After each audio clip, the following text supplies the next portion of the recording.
Dalam usaha mengesan pesawat MH370 Kapal Fugro Supporter dijangka tiba di kawasan pencarian di selatan Lautan Hindi akhir bulan ini.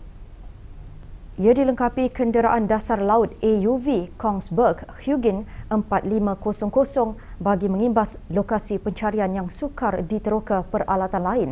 AUV akan kembali ke Fugro Supporter secara automatik bagi mengumpul data. Setakat ini pencarian telah dilakukan di lebih 14,000 km persegi dasar laut. Usaha mencari memasuki bulan ke-9 selepas hilang pada 8 Mac tahun lalu. Penerbangan MH370 hilang daripada radar kira-kira sejam setelah berlepas dari lapangan terbang antarabangsa Kuala Lumpur.